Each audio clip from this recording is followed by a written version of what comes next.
Comenzamos una nueva edición de Café Financiero con toda la información que usted necesita para manejar mejor su dinero. Hoy vamos a brindar información para los productores agropecuarios. ¿Cuáles son las entidades que ofrecen el financiamiento más económico a través de las tarjetas específicas para el campo? Vamos a repasar también lo sucedido en los mercados de capitales y en el último bloque vamos a analizar, como siempre, los principales temas económicos de la semana, en esta ocasión con la presencia de Aldo Piñaneri, el expresidente del Banco Central.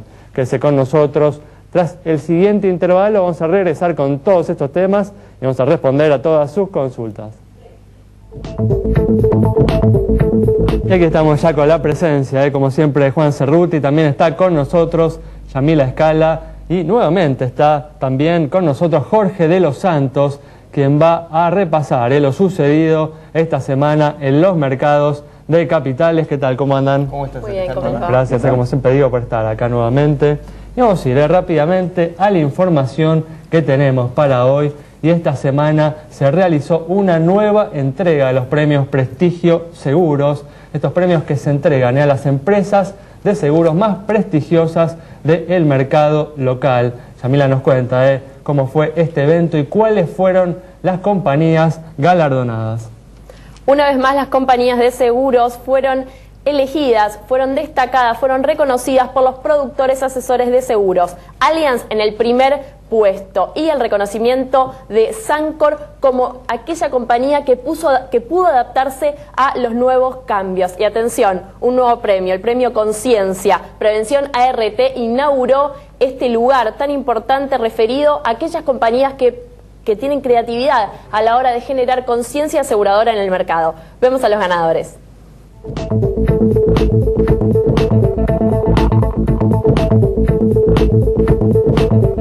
Primer puesto, ¿qué significa y por qué ganó Allianz este premio?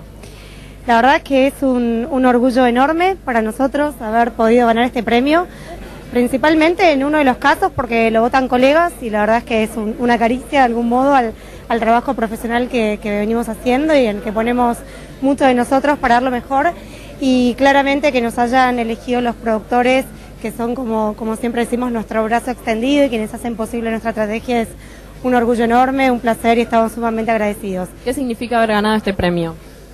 Bueno, reiterarme otra vez de que es un honor, un orgullo. La verdad que esto nos motiva y nos obliga a seguir mejorando día a día. Y la verdad que es un premio para todo el equipo que conforma RCA-ACG, porque es la forma en que nosotros intentamos hacer las cosas que se ve reflejada en el voto de nuestros clientes, que son los productores, al habernos elegido. ¿Qué expectativas respecto del plan es puntualmente anunciado el otro día? La iniciativa como conceptualmente de querer expandir el mercado de seguros tiene que ser bienvenida, así como otra serie de cosas que yo estimo que a medida que pase el tiempo se van a ir exteriorizando en detalles que van a decir si realmente el plan es sólido o no. ¿Qué significa haber sido elegido una vez más? Bueno, la verdad que nos pone contento otro año más haber sido elegidos como la empresa más reconocida en el rubro, así que estamos orgullosos. ¿Con algún condimento especial este año en particular tras la sanción de la nueva ley? Bueno, este año no es un año común para riesgo del trabajo. Si bien la esperábamos, apareció cuando menos parecía, y creo que, bueno, para mí es superadora a la situación a la cual estábamos, y ahora, bueno, el gran desafío es instrumentar esta ley que creo que llevará unos meses de acomodamiento, pero sin lugar a dudas va a significar una mejora importante para el sistema. Bueno, hay que decir, ¿no?, que para esta premiación se elaboró un ranking constituido por 40 compañías de seguro, las 40 compañías más prestigiosas del mercado. Y este es un ranking que ustedes pueden tener en cuenta a la hora de contratar a su compañía de seguros, porque para su elaboración se consideraron criterios tales como la solvencia de la empresa, como la calidad de servicio, como la atención de los siniestros, ¿no?, el cumplimiento de las compañías al momento de los siniestros, que son elementos fundamentales y que usted debe tener en cuenta al momento de contratar a una compañía de seguros. Así que si le interesa en ese momento se puede comunicar a nosotros y averiguar cuál es el ranking o la posición en la que está ubicada su compañía o la compañía a la que a usted le interesa contratar. Bueno, vamos a seguir con otro tema. Como adelantamos en la apertura, vamos a brindar información para los productores agropecuarios. ¿Cuáles son las entidades bancarias que ofrecen el financiamiento más económico a través de las tarjetas específicas para el campo? Así es, Alejandro, atención la gente del campo, porque lo que hicimos fue un relevamiento teniendo en cuenta cuáles son las entidades financieras que están más activas en lo que son los tarjetas de crédito y los préstamos al sector agropecuario. ¿Cuál es la particularidad que tienen este tipo de productos? Es que el vencimiento está atado, el vencimiento de la tarjeta de crédito está atado al ciclo, es decir, primero el productor puede utilizar la tarjeta para comprar los insumos y todo lo que necesita para la cosecha, y finalmente el vencimiento se produce luego cuando vence esa cosecha. Si les parece, vamos a ver la placa con las distintas tasas que ofrecen hoy los bancos del sistema financiero. Por un lado tenemos al Banco Nación con una tasa del 14% en lo que denominamos las tarjetas agro. Luego tenemos al Banco Provincia de Buenos Aires, que ofrece una tasa del 18%. Más atrás se ubica el Standard Bank y el Nuevo Banco de Santa Fe, con tasas del 18 y 18,5% respectivamente. Y luego tenemos al Banco Macro, al Credicop, al Santander Río y al Galicia, con tasas entre 19 y 19,7%.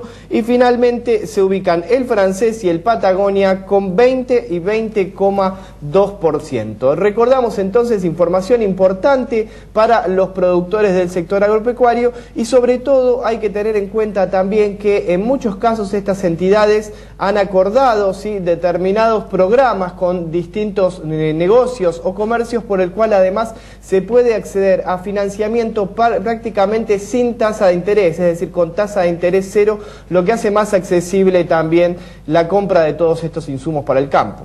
Muy bien, perfecto. Vamos a seguir ahora con el repaso de lo sucedido en los mercados de capitales, mercados que se vieron afectados por la baja en la calificación de los bonos de deuda de la Argentina. Jorge nos brinda esta información. Sí, en realidad fue el tema de la semana en Argentina, el fallo del juez Griesa, la confirmación de la Cámara de Apelaciones, los bonos sintieron el impacto.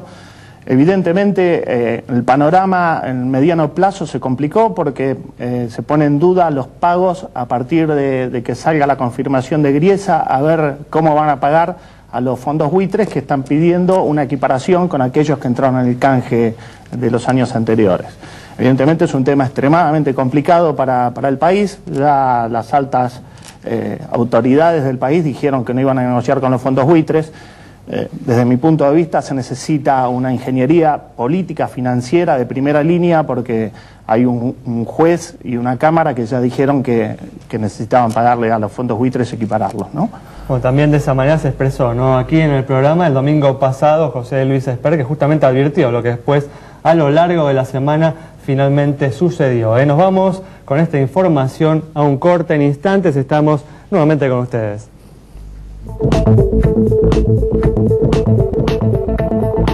Y aquí estamos, ya es momento de comenzar a responder a las consultas que nos han enviado sobre las distintas cuestiones.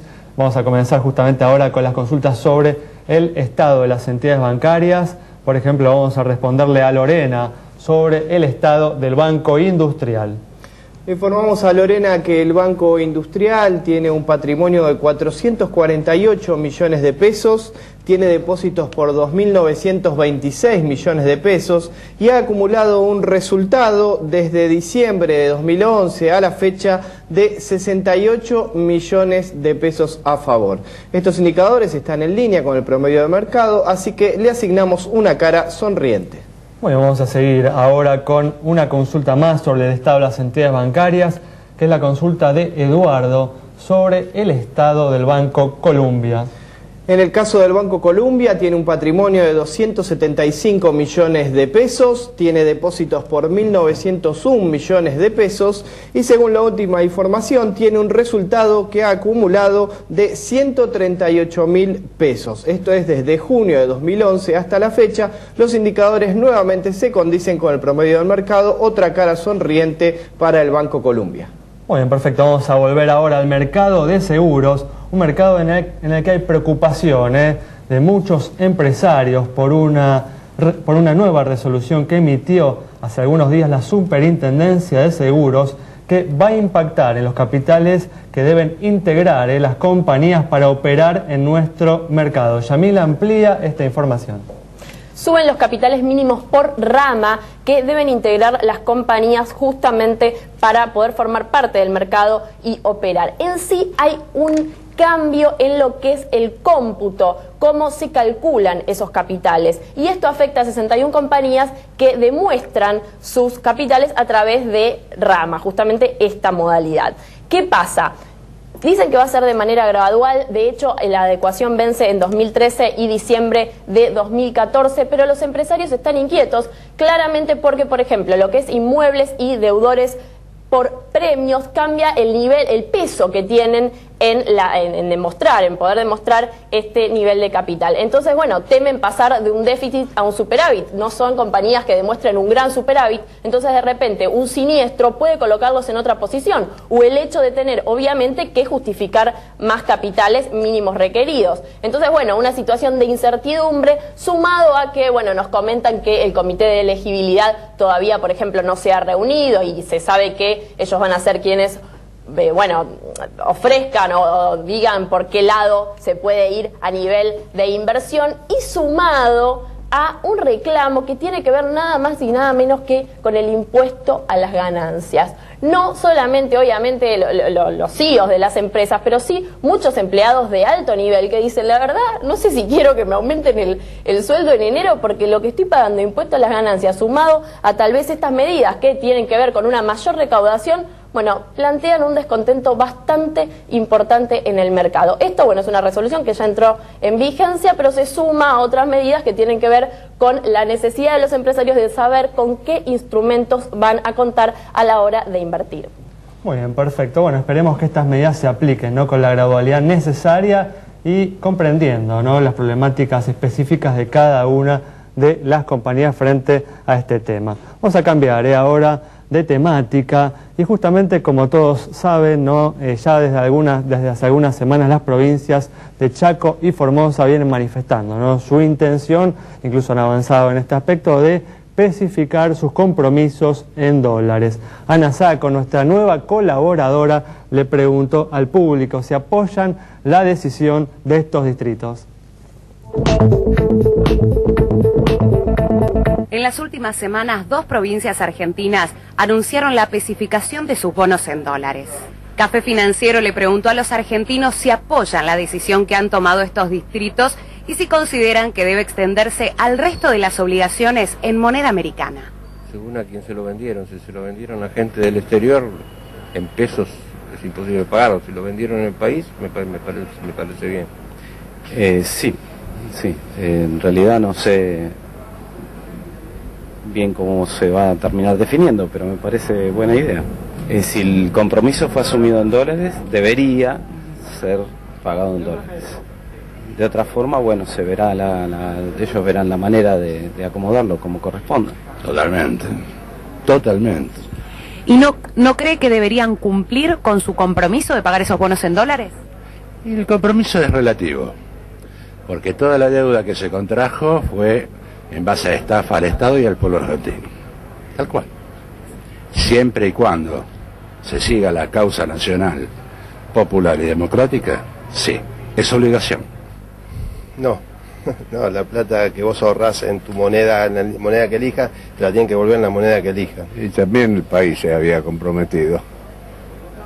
Pero ya se ha fijado una posición política que la estableció el gobierno nacional.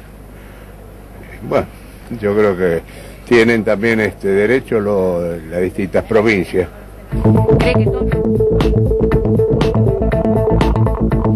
Bueno, vemos un eslabón más en el proceso de especificación de la economía en el que viene avanzando o intentando avanzar el gobierno. Hay que tener en claro, hay que afirmar que para que el gobierno tenga éxito en este objetivo que tiene, los activos en pesos, ¿no?, que nos va a dar a nosotros, a toda la población, tienen que permitirnos conservar el poder adquisitivo de nuestros ahorros, tienen que ganarle a la inflación, si no inevitablemente vamos a terminar yendo todos volcándonos al dólar, ¿no?, a la moneda que a lo largo de la historia de la economía argentina nos ha permitido protegernos frente a la inflación, ¿no? Sí, Alejandro, me parece también importante resaltar otro punto. Las provincias no avanzan hacia la especificación porque les guste, sino básicamente cambió una reglamentación importante del Banco Central que les impide técnicamente comprar esos dólares en el mercado formal, porque por otra parte los vencimientos que tienen estas dos provincias que están avanzando hacia la especificación no son abultados, no son importantes en términos de su caja y de hecho tienen los pesos para comprarlo. Lo que pasa que el Banco Central cambió la normativa y no le permite comprar esos dólares, ¿no? Ese es un punto muy importante para destacar también. Bueno, vamos a cambiar de tema, ahora vamos a responder una última consulta sobre el estado de una compañía de seguros. Para Carlos, que nos consultó sobre la situación de Liberty, esta empresa presenta un activo de 614 millones de pesos, un pasivo por 513 millones, patrimonio 100 millones, un resultado negativo de 8 millones de pesos, primas 464 millones de pesos e informa 1.907 juicios. Con indicadores que se condicen con los del promedio del mercado, es que le otorgamos la luz verde de nuestro semáforo. Bueno, vamos a un nuevo corte, en instantes estamos de regreso para analizar los principales temas económicos de la semana. Aquí estamos ya con la compañía del economista Aldo Pignanelli para analizar los principales temas económicos de la semana. ¿Qué tal, Aldo? ¿Cómo andás? Bien, gracias, acá estamos. Gracias por venir una vez más. Al contrario. Y una semana en la que se registró nuevamente un fuerte temporal en la provincia de Buenos Aires que provocó importantes inundaciones en la región y que siembra nuevas dudas sobre la posibilidad de tener, ¿no?, una cosecha récord como la que se esperaba para el año que viene, para el año 2013. Aldo, bueno, en función, ¿no?, esta situación climática que estamos viviendo, ¿despierta para vos dudas acerca de esa cosecha que se estaba pronosticando para el año que viene? Sí, todavía no se puede hacer con precisión las consecuencias porque no comenzó la siembra de la soja. Lo que sí está sucediendo es que se está retrasando en algunas zonas porque no solo que por la lluvia, sino el agua acumulada y que las napas están muy cerca de la superficie, lo cual impediría sembrar en de el acá a momento, diciembre. además, ¿no? Claro, en la soja de primera, después viene la soja de segundo, que es después del maíz en febrero. Algunas estimaciones ya hablan de una caída en la estimación de la cosecha. Nosotros teníamos, según la Secretaría de Agricultura y la Facultad de Agronomía de Buenos Aires, una estimación, en el caso de la soja, de 55 millones de toneladas de cosecha en la próxima temporada. Tengamos en cuenta que la anterior fueron 40, vamos al revés. ¿Y estos pronósticos a cuánto han bajado ahora? Bueno, los más pesimistas hablan que se repetiría lo del año pasado, 40 millones. Los más optimistas dicen que serían 55, que todavía se puede salvar, y los más conservadores hablarían de un 10% menos, 50 millones de toneladas.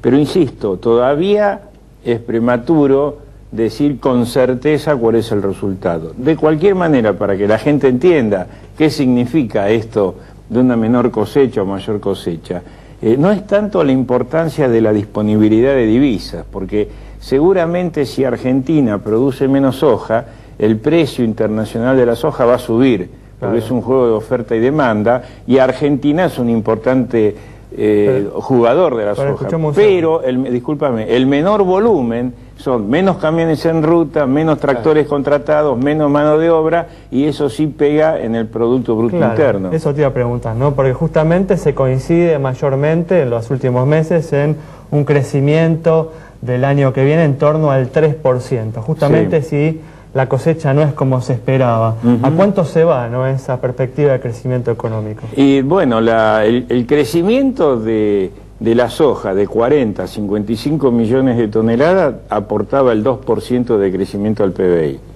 Con lo cual, si se repite la cosecha anterior estaríamos virtualmente sin crecimiento por la soja. O sea, que estaríamos repitiendo un nuevo año con un crecimiento en torno al 1. Yo creo que hay dos factores para tener en cuenta el crecimiento de la economía argentina en el 2013. Primero, el volumen de la cosecha de la soja y su precio. Y segundo, el crecimiento de Brasil. Si Brasil sigue manteniendo este nivel de crecimiento bajo, del orden del 2%, es muy difícil que Argentina crezca al 4%. Pero tengamos en cuenta que Brasil en el 2014 tiene el Mundial de Fútbol y en el 2016 las Olimpiadas, con lo cual Brasil va a comenzar, ya están en obras, pero esto se va a ir acelerando y va a ser un gran demandante de productos industriales argentinos. Así que esperemos que por el lado de la soja, por el lado de Brasil vengan buenas noticias, entonces podríamos tener un crecimiento base del 3% el año que viene. Muy bien. Aldo, usted estuvo al frente del Banco Central en uno de los momentos más álgidos posteriores a la crisis 2001-2002. Sí, señor. En este contexto y en base a esa experiencia, ¿qué análisis hace de la política cambiaria del gobierno y esta serie de restricciones increciendo, digamos, que se han ido dando? Bueno, estas restricciones, cepo cambiario, mayor control cambiario, es una consecuencia, las causas están en otro lado. Esta consecuencia es de las equivocaciones de política cambiaria, monetaria, financiera, que realizó el gobierno en los últimos años. En primer lugar, tengamos en cuenta que Argentina viene de un periodo de fortísimo superávit de la balanza comercial, para que tengan una idea nada más. En el 2002, 2003, cuando yo fui presidente del Banco Central, la soja valía $140, hoy vale $570. Y hemos quintuplicado el volumen de producción. Hace 10, 12 años, nosotros cosechábamos 10, 12 millones de toneladas de soja. Hoy estamos hablando que en el peor de los casos van a ser 50 millones de toneladas.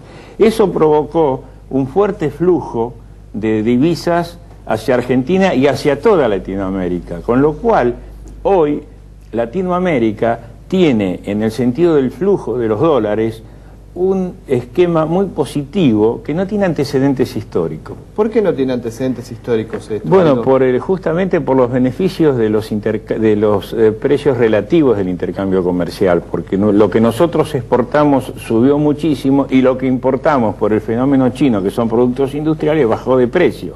Entonces hay un gran beneficio, un gran colchón, y esto permite que tengamos este superávit comercial. A esto hay que agregarle que el dólar es súper abundante que hay hoy en el mundo, con una tasa de interés del 0%, hace que esos dólares busquen oportunidades. Lamentablemente Argentina hoy no es un país elegible, cuando tendría que ser, después de Brasil y México, el principal país de Latinoamérica en recibir esos dólares.